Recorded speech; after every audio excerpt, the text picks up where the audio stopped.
తెలంగాణ మంత్రివర్గ విస్తరణపై ఊహాగానాలు ఊపందుకున్న సమయంలో కాంగ్రెస్ ఎమ్మెల్యేలు ఎవరి ప్రయత్నాల్లో వారు బిజీగా ఉన్నారు.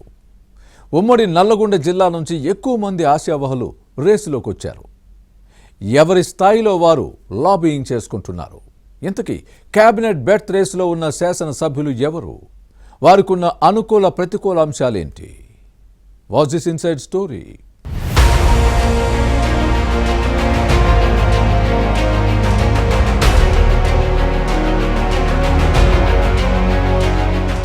తెలంగాణ కేబినెట్ విస్తరణ ప్రస్తావన వచ్చినప్పుడల్లా ఉమ్మడి నల్గొండ జిల్లాలో రాజకీయాలు వేడెక్కుతుంటాయి. ఇందుకు కారణం లేకపోలేదు. కేబినెట్ లో బెర్త్ ఆశిస్తున్న ఎమ్మెల్యేలు ఈ జిల్లాలో ఎక్కువగా ఉన్నారు.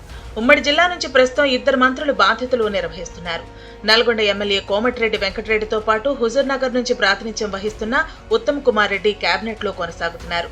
త్వరలోనే మంత్రివర్గ విస్తరణ జరగనుందన్న ప్రచారంతో జిల్లా ఎమ్మెల్యేలు పదవులపై ఆశలు పెట్టుకున్నారు. ప్రధానంగా మునుగోడు ఎమ్మెల్యే కోమటిరెడ్డి రాజగోపాల్ రెడ్డి పేరు వినిపిస్తోంది. కాంగ్రెస్ నుంచి బీజేపీలో చేరి గత ఎన్నికల ముందు మళ్లీ హస్తం పార్టీలోకి వచ్చి మునుగోడు నుంచి గెలిచారు. కాంగ్రెస్ కండువా కప్పుకున్నప్పుడే తనకు మంత్రి పదవిపై హామీ ఇచ్చారన్నది రాజగోపాల్ రెడ్డి వాదన. లోక్సభ ఎన్నికల్లో భువనగిరి ఇన్ఛార్జిగా పనిచేసి చామల కిరణ్ కుమార్ రెడ్డి గెలుపులో కీలక పాత్ర పోషించారు. దీంతో తనకు మంత్రి పదవి గ్యారంటీ అన్న నమ్మకంతో ఉన్నారు మునుగోడు ఎమ్మెల్యే. కానీ ఇటీవల జరిగిన కొన్ని పరిణామాలు ఇబ్బందిగా మారాయి. పార్టీ పటిష్టతను దృష్టిలో పెట్టుకుని హైదరాబాద్, రంగారెడ్డి జిల్లాలకు మంత్రివర్గంలో స్థానం కల్పించాలంటూ మాజీ మంత్రి జానారెడ్డి కాంగ్రెస్ అధిష్టానానికి లేఖ రాయడంతో రాజగోపాల్ రెడ్డి ఆగ్రహం వ్యక్తం చేసిన విషయాన్ని గుర్తుపెట్టుకోవాలి.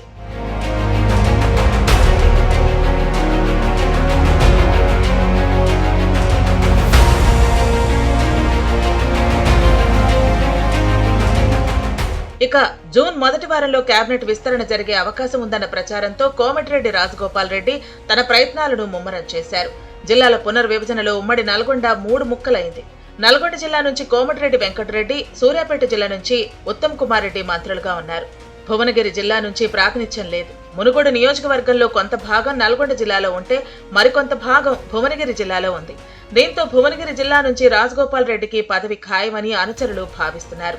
ఇదే సమయంలో మంత్రి పదవికి తగిన అర్హతలు తనకు ఉన్నాయన్నది ఈ ఎమ్మెల్యే వాదన. అధిష్టానం కూడా అనుకూలంగా ఉండటంతో రాజగోపాల్ రెడ్డికి లైన్ క్లియర్ అయినట్టేనని భావిస్తున్నారు.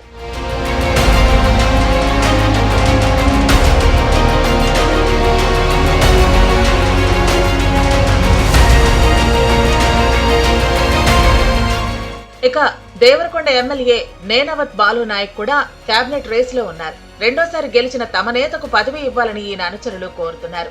ఈ శాసనసభ్యుడు కూడా సీఎం రేవంత్ రెడ్డిని కలిసి పదవి ఇవ్వాలని కోరినట్టు సమాచారం. ఇక టీపీసీసీ కార్యవర్గాన్ని కూడా త్వరలోనే ప్రకటించే అవకాశం ఉంది. పార్టీ వర్కింగ్ ప్రెసిడెంట్, ఉపాధ్యక్ష పదవిపై ఇవ్వొచ్చన్న ప్రచారం జరుగుతున్నా బాలునాయక్ మాత్రం మినిస్టర్ పోస్టుపైనే మక్కువ చూపుతున్నారు. మరోవైపు మాదిగ సామాజిక వర్గ ఎమ్మెల్యేలు ఇటీవల సీఎం రేవంత్ రెడ్డిని కలిసి మంత్రివర్గంలో తమకు స్థానం కల్పించాలని కోరిన విషయాన్ని గమనించాలి. ఉమ్మడి నల్గొండ జిల్లా తుంగతుర్తి శాసనసభ్యుడు మందుల సామేలు, వేముల వీరేశం పదవి ఆశిస్తున్నారు. వీరేశం రెండోసారి ఎమ్మెల్యేగా గెలిచారు. గత ఎన్నికల్లో నకరేకల్ నియోజకవర్గం నుంచి 69,000 ఓట్ల మెజార్టీతో విజయం సాధించారు. ఉమ్మడి నల్గొండ జిల్లాలో ఇదే అత్యధిక ఆధిక్యత. ఆశావహ ఎమ్మెల్యేలు ప్రయత్నాలు చేసుకుంటున్న సమయంలో కాంగ్రెస్ అధిష్టానం ఎవరికి అవకాశం కల్పిస్తుందో చూడాలి.